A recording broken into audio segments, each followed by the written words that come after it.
네, 오늘의 패널 소개해드리겠습니다. 서울대우 중앙대학교 약대 교수 최진봉 성공회대 신문방송학과 교수 나오셨습니다. 안녕하세요. 네, 안녕하세요. 예, 국내 코로나19 확진자 7,400명을 넘어섰는데 지금 뭐 사흘 연속 감소를 하면서 증가세는 좀 주춤해 보입니다. 네. 그런데 이거는 좀 일시적인 현상으로 봐야 할지 아니면 이대로 이제 변곡점을 찍은 것인지 어떻게 보십니까?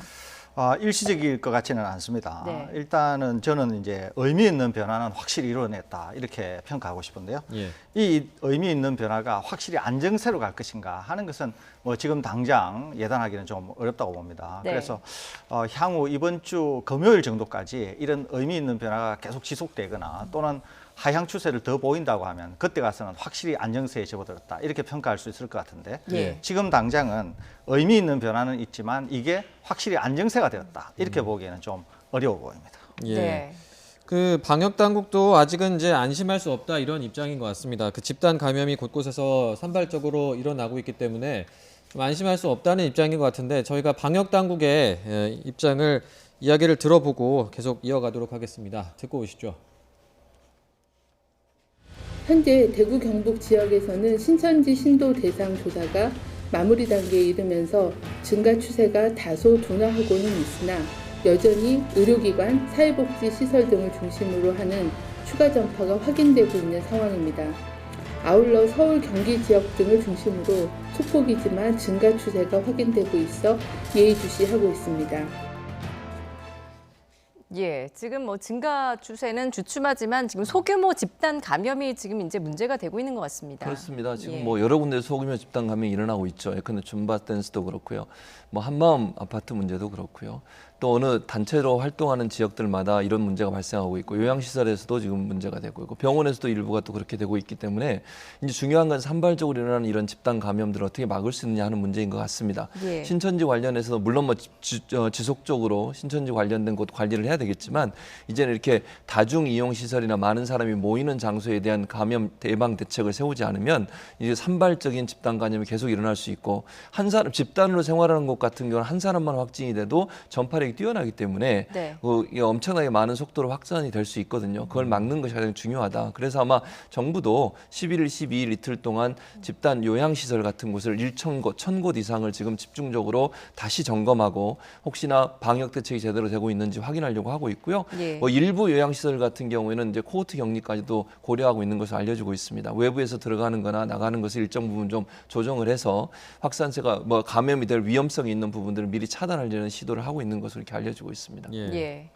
그 저희가 그 대구 한마음 아파트 사례 같은 경우에는 여기도 이제 집단적으로 이제 환자가 나왔기 때문에 좀 주목해 볼 필요가 있는데 이제 문제는 이렇게 신천지 교인들이 이렇게 함께 거주하는 곳이 이 대구 한마음 아파트뿐만 아니라 여러 곳에 있을 거라고 지금 추정이 되고 있어서 이게 좀 우려스러운 부분인 거죠. 네, 상당히 우려스러운 문제죠. 왜 그러냐면 일단 신천지 교인이 보이는 이제 특징이 있습니다. 지금 이제 한마음 아파트에서 그게 드러났는데요. 이제 한마음 아파트 내에 42명이 확진되지 않았습니까? 그런데 이게 다 이제 신천지 교인이라는 거죠. 예. 예. 이 한마음 아파트에 90여 명의 신천지 교인이 있고 40여 분이 이제 확진이 되었는데 다른 신천지 교인이 아닌 분들은 이제 전혀 감염자가 없습니다. 예. 그것으로 미뤄봐서 지금 이 한마음 아파트 내에 신천지 교인들의 소규모 모임이 있었던 것으로 추측이 되고 있거든요. 네. 그런데 지금 한마음 아파트처럼 신천지 교인이 다수 사는 아파트가 전국에 산재해 있다는 거 아닙니까? 예. 그렇기 때문에 지금 한마음 아파트처럼 그런 아파트 내에서도 소규모 모임이 있을 수 있다는 거고 그렇게 해서 전파 확산이 된 다음에 이분들이 직장 생활을 한다든지 아니면은 사회 활동을 통해서 지역 사회에 또 전파를 시킬 수 있다고 하는 개연성은 여전히 있는 것이거든요. 예. 그런 점에서 사실 한마음 아파트를 굉장히 주목해서 봐야 될 것이고 다른 데서도 이와 유사한 것이 있을 수 있다고 하는 측면에서 매우 중요하게 봐야 된다. 저는 이렇게 보고 있습니다. 예, 그러니까 이제 전국에 이런 한마음 아파트처럼 신천지 교인들이 모여 사는 곳이 굉장히 산재해 있고 또 그런 곳이 이 코로나19 집단 그 소규모 집단 감염의 온상이 될 수 있다는 얘기인데 교수님 그런데 그 신천지 교인들은 왜 이렇게 같이 모여 사는 거죠? 이게 몇 가지 이유가 있습니다. 첫 예. 번째 이유는요. 일반적으로 신천지 교인들 중에 신천지 교인들은 잘 아시는 것처럼 본인이 신천지에 몸담고 있다는 걸 밝히길 꺼려합니다. 가족들 간에도 잘 몰라요. 그래서 보통 이제 젊은 학생들이나 젊은 이제 그 청년층에 있는 분들이 이게 알게 돼서 부모님이나 아니면 가족과 갈등이 생기는 경우들이 많이 있거든요. 예. 그러면 신천지에서 나와라. 더 이상 그런 곳에 가면 안 된다라고 이제 권유를 하지 않겠습니까? 그러다 보면 갈등이 생길 수밖에 없어요. 이랬을 때 신천지 측에서 그 교인들에게 뭐라고 가르치냐면 집을 나와라 이렇게 얘기한다고 전문가들이 다 얘기를 하고 있습니다. 예. 예. 그렇게 이분들이 나오게 되면 어디를 가겠습니까? 공동생활할 수밖에 없어요. 네. 그러다 보니까 지금 얘기하신 것처럼 뭐 그게 원룸이 됐든 연립주택이 됐든 이런 곳이 한 곳을 빌려서 젊은 친구들이 함께 거주하는. 그래서 이번에 지금 대구교회 근처에서 3명이 살고 확진자 3명이 살고 있던 곳에 같이 거주하고 있는 8명, 그러니까 5명까지 8명이 확진되는 사건이 터졌지 않습니까? 네. 이 사례 같은 경우도 신천지의 특성상 집을 나와서 공동생활하는 지역들이 교회 곳곳에 있다는 거죠. 그러니까 대구 신천지교회 근방에도 이런 소위 그 공동생활하는 연립이든 아니면 원룸이든 이런 공동시설들이 있을 겁니다. 예. 뭐 한마음 아파트는 또 다른 개념이라고 볼 수 있을 것 같고요.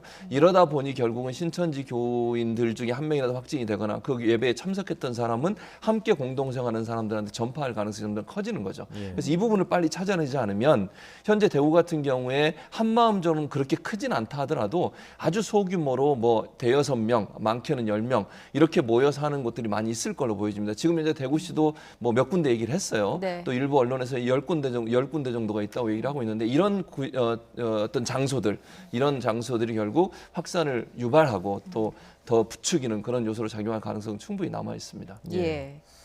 그리고 이제 그 분당 서울대병원에서 근무하는 직원분이 이제 신천지 신도라는 사실을 숨기고 이제 근무를 했고 또 지자체가 이제 출근을 좀 자제해달라 이렇게 권고까지 했는데 출근을 했다가 결국 확진 판정을 받아서 지금 논란이 또 되고 있죠. 그렇습니다. 이 분당 서울대병원은 잘 아시다시피 음압 병상도 잘 갖추어져 있고 굉장히 이제 지금 코로나19와 관련해서 중요한 역할을 하는 그런 병원이라고 볼 수 있거든요. 여기에 이제 직원분이 신천지 신도인데 예. 그 이제 신분을 속이고 확진 판정을 받으면서 병원의 일부가 현재 폐쇄 조치가 되지 않았습니까? 그러니까 사실 굉장히 엄중한 사태라고 볼 수 있습니다. 더더구나 이제 이분이 내 신천지 신도다라고 하는 걸 숨겼기 때문에 사실은 좀 더 일이 좀 커진 경향이 있거든요. 네. 그래서 지금 우리가 잘 아는 것처럼 신천지 신도분들은 어떤 형태로든지 간에 고위험군인 것은 사실입니다. 본인들이 부인을 하든 부인하지 않든 예. 그렇기 때문에 이제 신천지 신도라고 하는 것을 본인은 밝히기 어려웠을 수는 있는데 그럼에도 불구하고 지금 신천지 신도라고 하는 사실을 숨김으로써 사실 좀 사건이 이 일이 좀 확대된 면이 있고 그런 점에서 굉장히 중요한 역할을 해야 되는 서울대 분당병원이 지금 이런 지금 폐쇄 조치가 되거나 일부가 예. 폐쇄 조치가 되거나 한 것은 굉장히 문제가 있다고 하는 생각이 들어서 향후에 특히 지금 이 의료시설 아닙니까? 예. 그래 그런 점에 있어서는 굉장히 중요한 그런 사실로 좀 받아들여야 될 것 같습니다. 예. 이 신천지 교인 같은 경우에는 이제 자가격리까지 어기고 또 출근까지 했다고 하더라고요. 또 그런가 하면 이제 서울 백병원에서는 대구에 자기가 거주했었다 이런 사실을 숨기고 있다가 확진 판정을 받은 환자가 있습니다. 그런데 이 환자의 또 주장은 다른 병원에서 대구에 거주를 했다는 사실을 밝히니까 진료를 거부했다라는 거예요. 그렇죠. 근데 이게 이제 사실이 확인된 건가요? 지금 현재로서는 의견이 좀 엇갈려요. 그러니까 예. 이분의 주장, 지금 이제 그 여성분 치료를 받으시러 오셨다고 확진 판정을 받은 여성분 같은 경우에는 본인이 대구에 산다고 얘기를 했고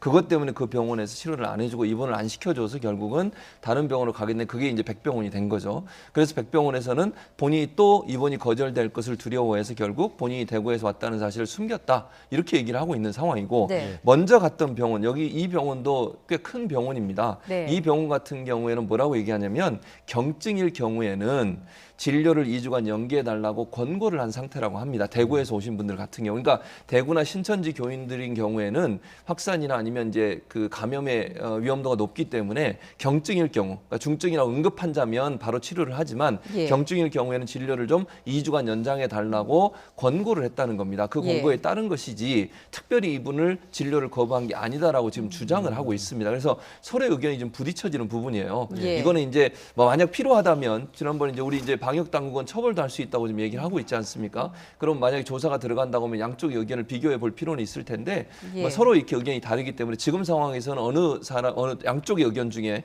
어느 한쪽의 의견이 맞다. 있다라고 지금 단정 지을 수 있는 상황은 아니라고 보여집니다. 예. 예. 그런데 이제 문제가 되는 게 이렇게 이제 뭐 이제 진료 거부가 진짜였는지는 이제 확인을 좀 더 해봐야 되는 그렇죠. 부분이지만 어쨌든 뭐 대구에서 왔다는 이유만으로 이제 뭐 치료에 조금 뭐 장애가 생긴다든지 이런 사례가 생기면 환자들 같은 경우에 더 이렇게 숨기려고 할 수도 있는 부분인 거잖아요. 이런 부분은 좀 대책이 필요할 것 같은데요. 대책이 필요하다고 봐야 되죠. 왜냐하면 지금 이거는 굉장히 엄중한 사태인데요. 그래서 예. 이제 당국에서 진료 거부를 하게 되면은 상당히 강력한 행정 조치를 하겠다. 예. 또 이제 숨기는 환자에 대해서도 특히 의료기관은 굉장히 중요한 곳이기 때문에 환자에 대해서도 만일에 이런 사실을 숨겨서 확진이 된다거나 해서 병원에 상당한 문제를 일으킬 경우에는 상당한 제재 조치. 그러니까 이제 1,000만 원 정도에 되는 이제 벌금을 부과하는 그런 강력한 조치를 시행하겠다. 그렇게 하지 않았습니까? 예. 그렇기 때문에 이것은 굉장히 엄중히 다뤄야 되고 향후에 지금 다른 병원도 이런 문제가 생길 수 있기 때문에 이것은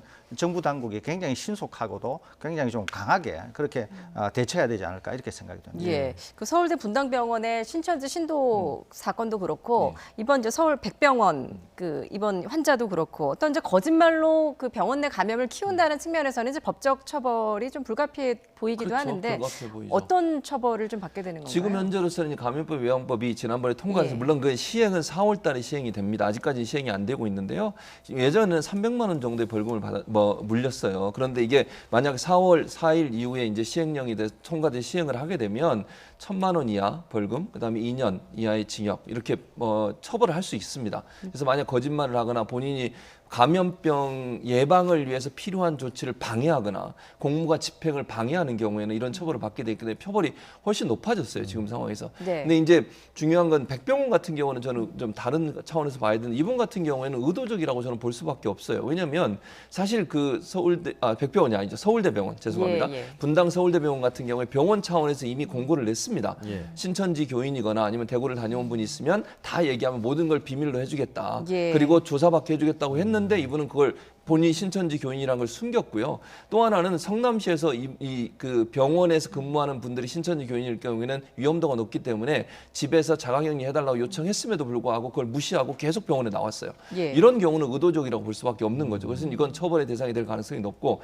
백병원 같은 경우는 이제 아까 말씀드린 것처럼 의견이 너무 분분하고 다르기 때문에 지금 상황에서 처벌의 대상이 될지 안 될지는 조사가 끝나봐야 될 걸로 보여집니다. 예, 방역 당국에서는 일단 이제 병원도 뭐 대구에서 왔다는 이유만으로 진료를 거부하면 이제 어떤 행정 조치를 하겠다라는 그렇죠. 입장인 맞습니다. 거잖아요. 예, 그렇죠. 그런 상황인데 지금 병원의 의견은 또 경증 환자일 경우에 권고를 한 것이 일부러 진료를 거부했다고 주장을 안 하고 있어서 이 부분에 예. 사실관계 확인이 필요한 것 같습니다. 예, 알겠습니다.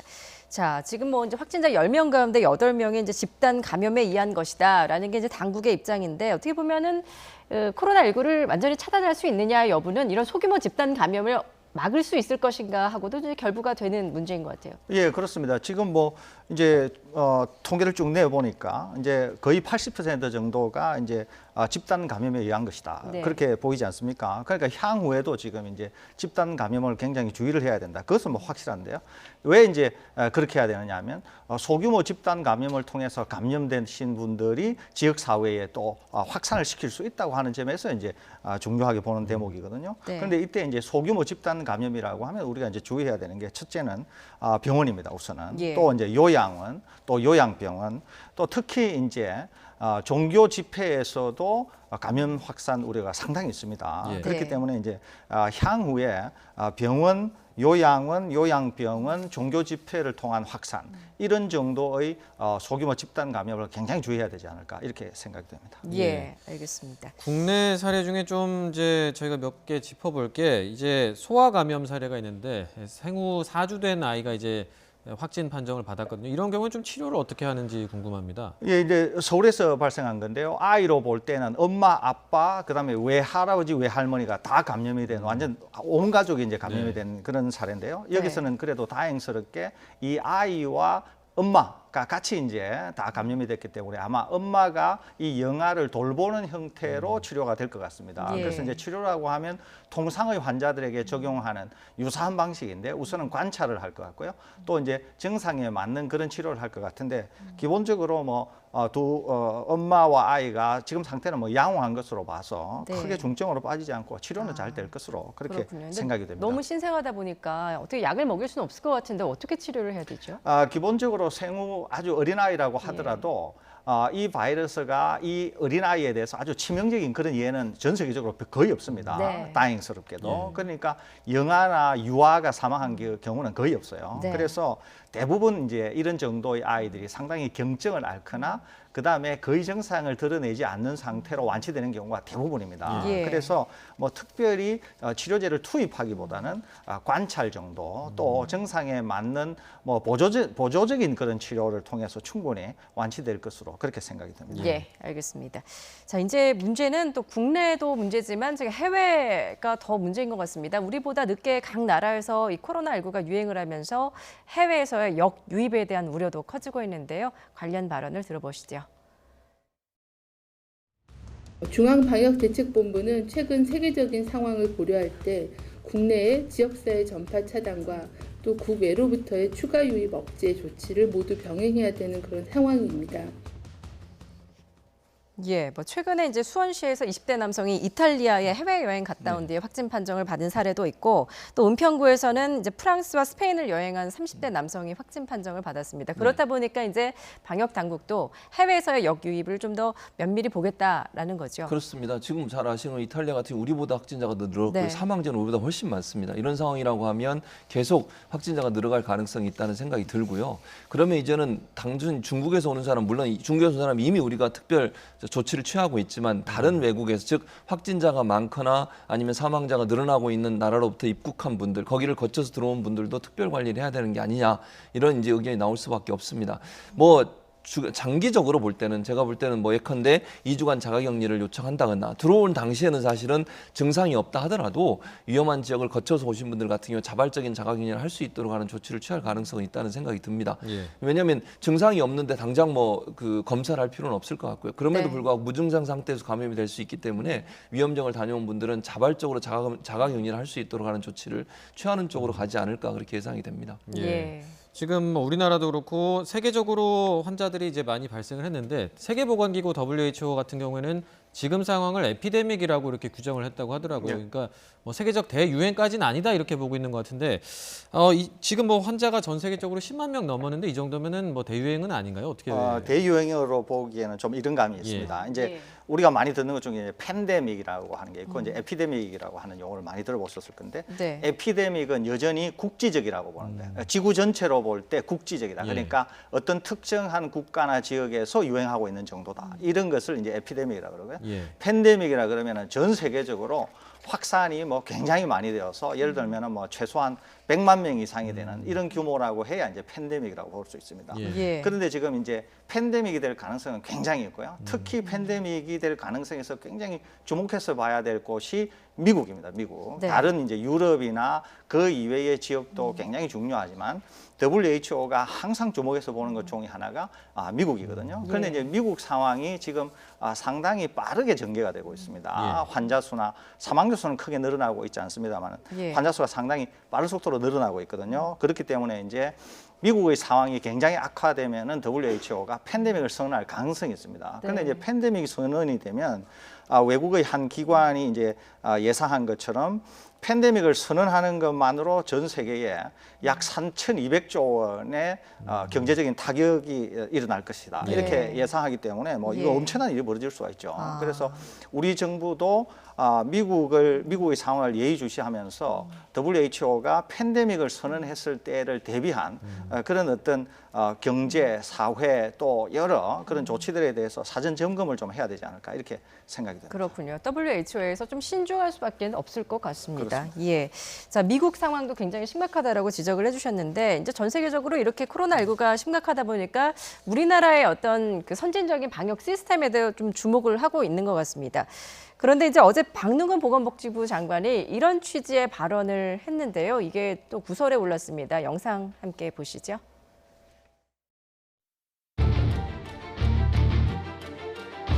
사람들이 많은 곳을 가기가 두려워서 가급적이면 사람이 적은 곳으로 가려고 하고요.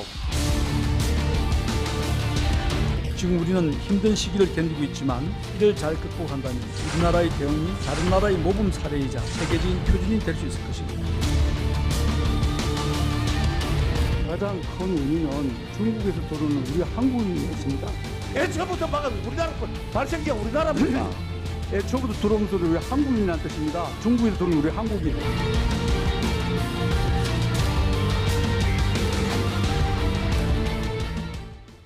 예, 한국 정부의 대응이 다른 나라의 모범 사례이자 세계적인 표준이 될 것이다. 이렇게 말을 했는데요. 뭐 일면 맞는 말인 것 같습니다. 그런데 이제 하필 왜 이 시점에 그러니까 일면 좀 자화자찬성 발언을 했을까라는 부분인데 어떻게 보십니까? 그러니까요. 지금 말씀하신 것처럼 사실 전 세계의 언론들이 우리나라의 방역 시스템이나 대응에 대해서 칭찬하고 있는 건 맞습니다.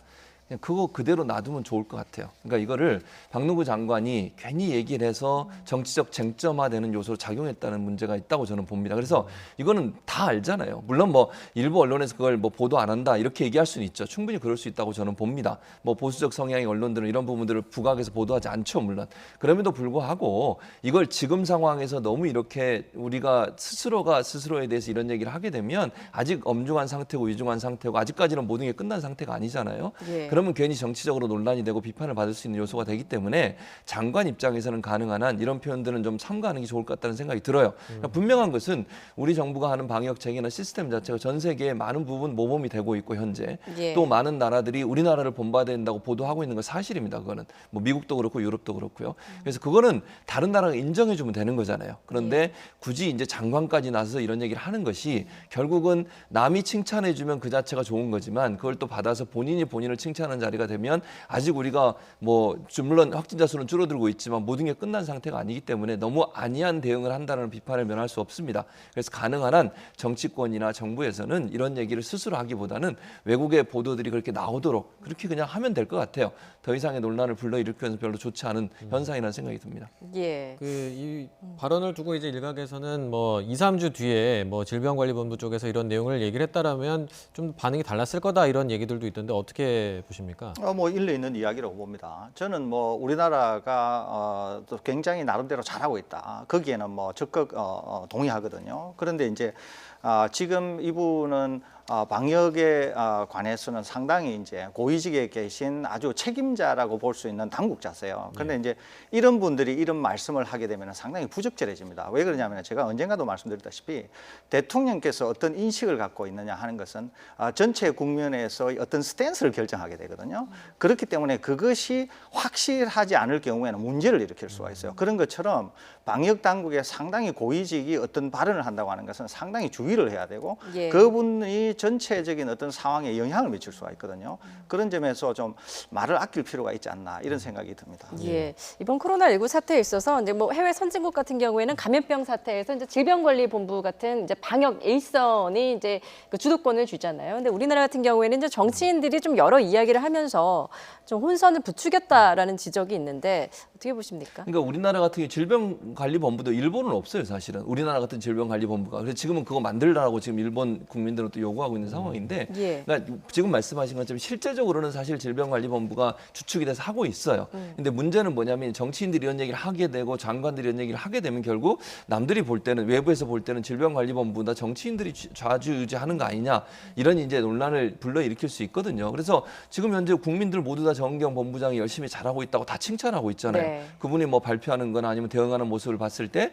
메리스트의 그 잘못된 부분들을 바로잡고 제대로 대응하고 있다는 것이 전반적인 평가입니다. 예. 그러면 저는 질병관리본부장이 좀 더 적극적으로 나서서 브리핑도 하고 얘기도 할 수 있는 기회를 많이 가졌으면 좋겠어요.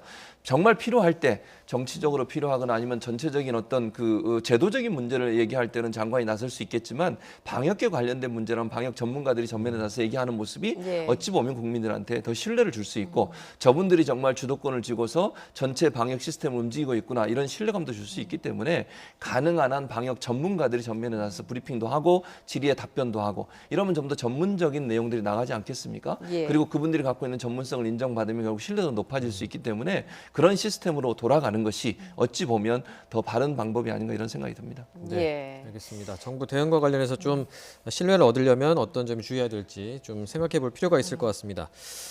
네, 다음으로 이제 마스크 오브제 이야기를 좀 해보겠습니다. 오늘부터 이제 처음 시행이 됐는데 이게 마스크 대란에 좀 도움이 될지 기대가 됐는데요. 현장 영상 함께 보고 오겠습니다. 보고 오시죠.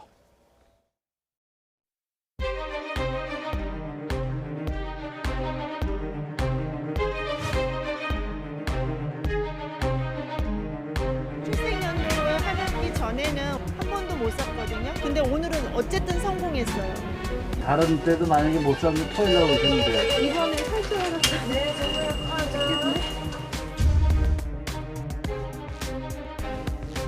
정확히 언제 시간에 나오는지도 언급되어 있지 않고 약국마다 들러야지만 몇 시 몇 분에 온다라고만 알 수 있어서. 우리 본연의 이 판매는 뒷전이고 덜 팔 그 손님들한테 소홀하게 해야 되는 것 같아요.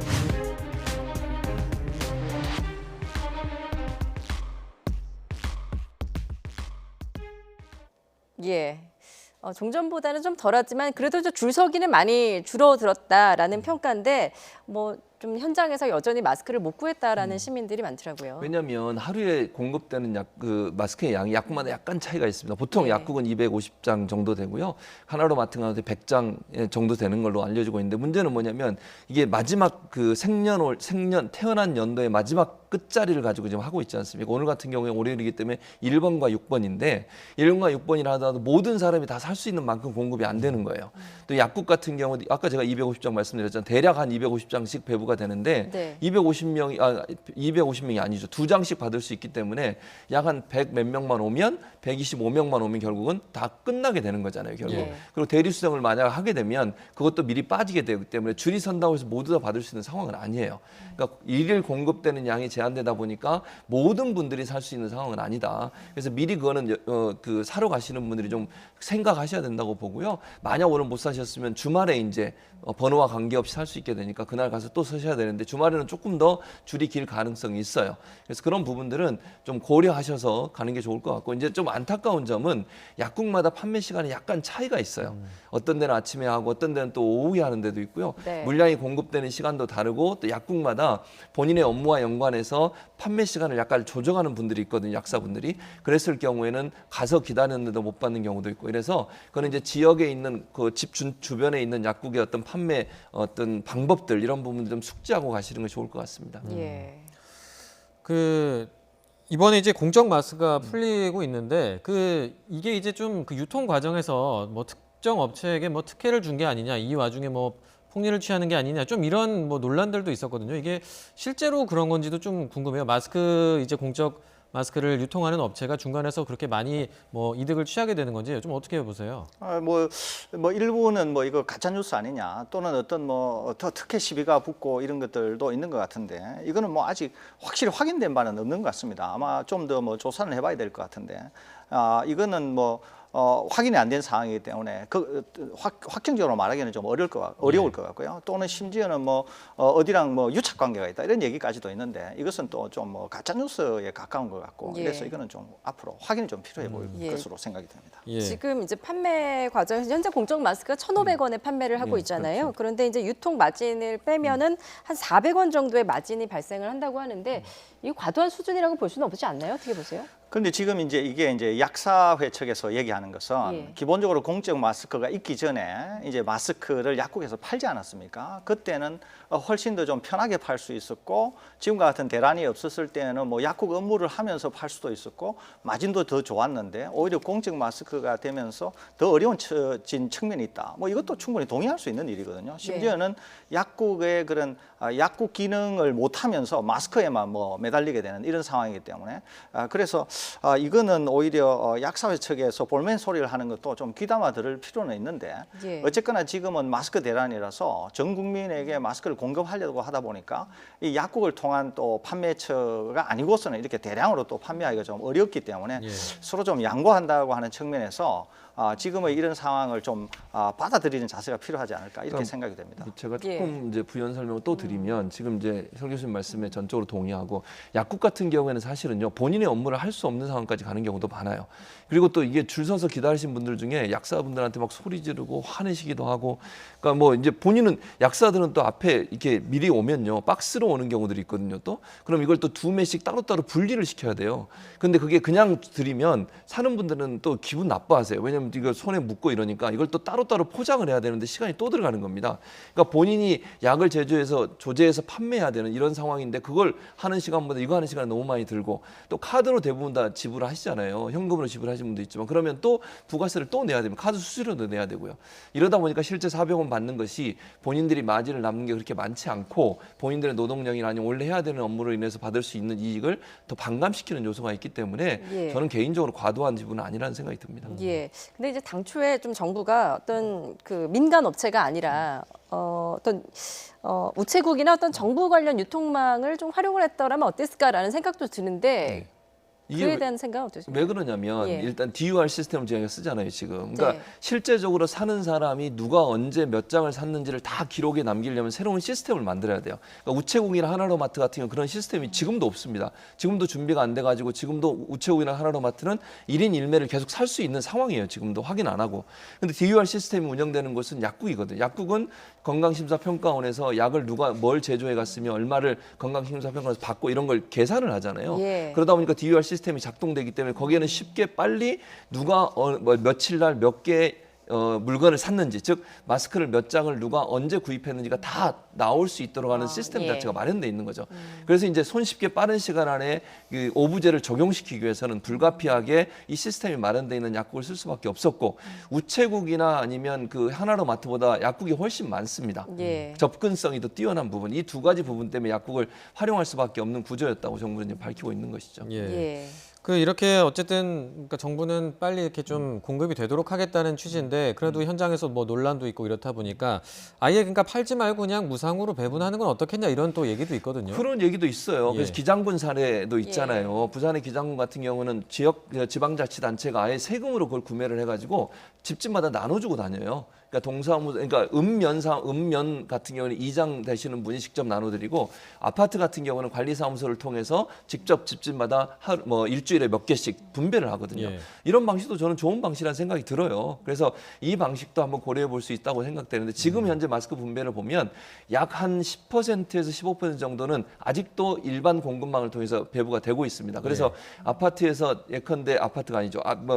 일반 온라인 쇼핑몰에서도 아직도 구매는 가능해요. 근데 가격이 거긴 좀 비싸거든요. 그래서 이제 이런 전체를 국가가 그럼 다 수매를 해서 그거 가지고 국가가 다 일일이 나눠주는 방식, 이 방식도 고려할 수 있는 방법이긴 한데 지금 상태에서는 그것이 효율성이 떨어진다고 국가는 보는 것 같은데, 만약에 이게 정말 논란이 계속된다고 하면 지금 말씀하신 그 방식도 실행해 볼 수 있는 하나의 가능성은 있다고 보여집니다. 근데 이제 YTN이 리얼미터 여론조사를 좀 해봤는데요. 마스크 수급과 관련해서 현행 그 공적 공급이 조금 더 높았습니다. 40%. 그리고 이제 무상 배급은 31%.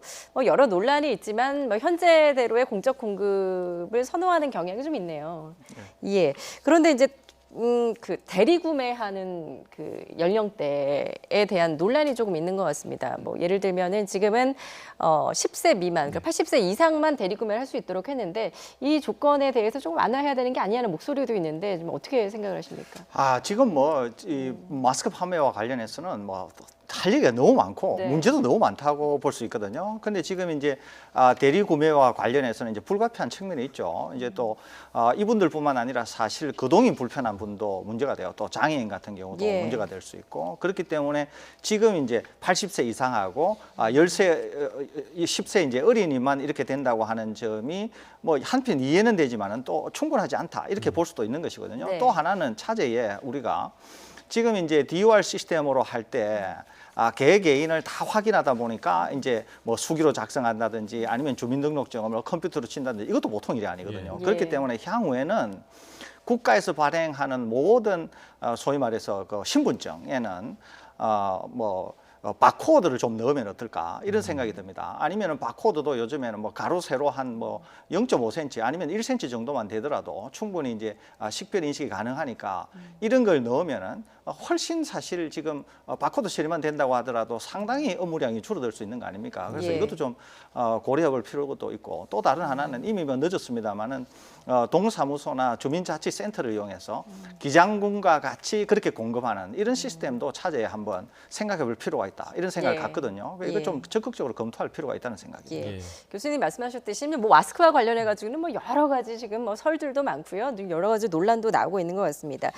이게 이제 정치권도 크게 다르지 않은데요. 정치권도 화두가 마스크 문제로 많이 오고 갔습니다. 오늘 영상 함께 보시죠.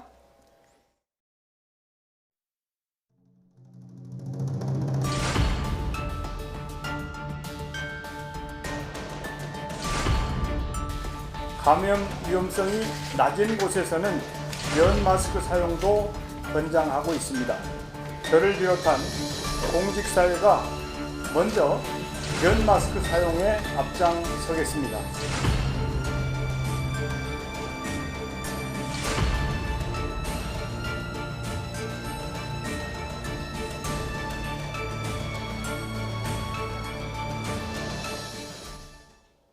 예. 정치권에서는 이른바 면 마스크 장려 운동이 한창입니다. 이에 대해서 어떻게 보세요? 뭐 저는 일정 부분 가능한 부분이라는 생각이 들어요. 예. 그러니까 면 마스크가 물론 그 KF 뭐 80이나 90 뭐 이런 이 정도의 마스크의 성능은 아니더라도 면 마스크도 충분히 비말을 어느 정도 막아줄 수 있는 상황이 되는 것이고 또 이제 그 좀 공개된 공간, 그러니까 일반적으로 밀폐된 공간이 공개된 공간 같은 경우에는 위험도가 낮다는 부분도 있고 그다음에 이미 이제 예컨대 물론 무증상 감염이 일어날 수도 있겠지만 어느 한 단체의 모든 사람들이 건강하다고 하는 인식이 인정된 것 같은 곳은 면 마스크를 써도 크게 문제가 되지 않을 거라고 봅니다. 네. 저희가 예를 들면 방송국 들어올 때도 다 그 발열 상태 점검하고 들어오잖아요. 예컨대 손도 다 한 번씩 소독하고 들어오게 되고 이런 장소 같은 경우는 굳이 마스크를 쓰지 않아도 감염 위험성이 낮기 때문에 면 마스크를 쓰는 것도 왜냐하면 지금 이제 마스크가 필요하신 분들이 마스크를 구입하지 못하는 상황이 되고 있지 않습니까?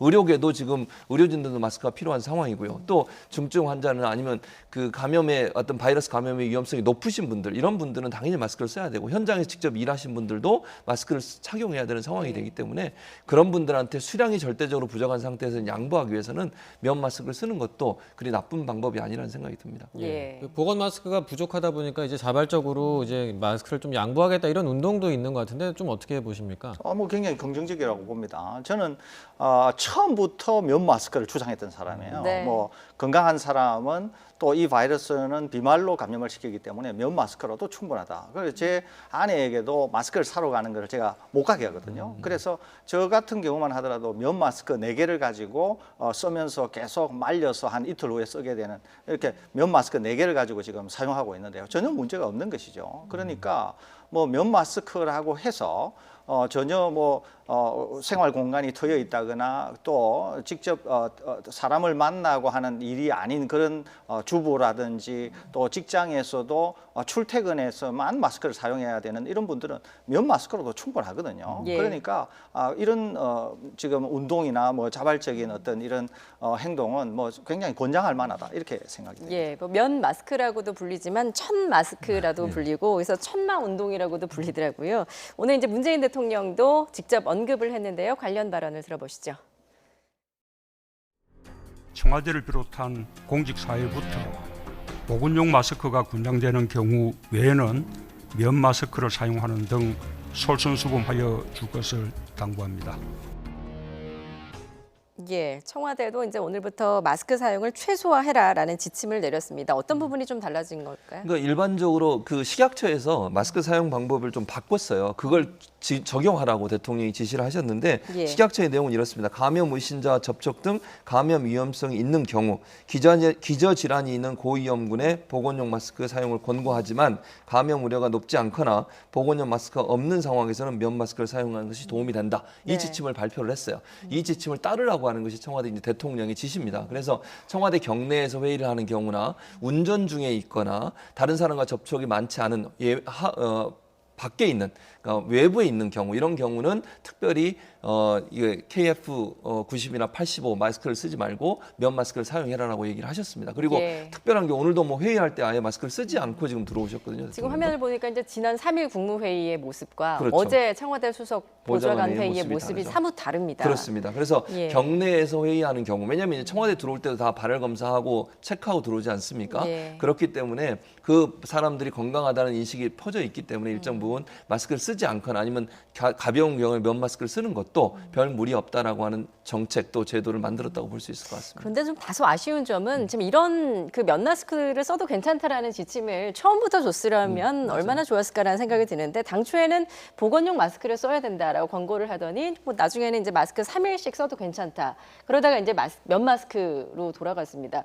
좀 그런 부분들이 좀 혼선을 좀 부추겼다는 지적도 있는데 어떻게 보세요? 예, 뭐 일견 일리 있는 말씀입니다. 예. 그런데 또 한편 이해가 되기는 처음에 이제 우리가 이 바이러스를 잘 몰랐고 네. 처음에 이제 1번 환자부터 28번째 환자까지는 비교적 우리가 관리가 잘 되고 있었거든요. 그렇기 때문에 그 관리를 제대로 한다. 그런 의미에서 혹시 확산 방지를 막는 측면에서는 이제 마스크 착용을 권하고 또 이제 KF94 정도 되는 마스크를 통해서 이제 확산 방지를 막으려고 하는 의지가 굉장히 있었어요. 그런데 이제 이것이 31번째 환자로부터 폭발적으로 환자가 늘어나면서 이제 문제가 심각해진 거죠. 그러면서 이제 기본적으로 마스크 생산량이 부족하고 예. 가수요가 이제 덧붙여지면서 굉장히 이제 대란 사태가 된 겁니다. 예. 그러니까 어쩔 수 없이 정부 당국도 마스크 수급과 관련해서 이제 개정된 지침이라 그럴까요? 그것을 내는 그런 이제 고육지책을 발표를 한 것인데 뭐 충분히 이해는 됩니다. 그럼에도 불구하고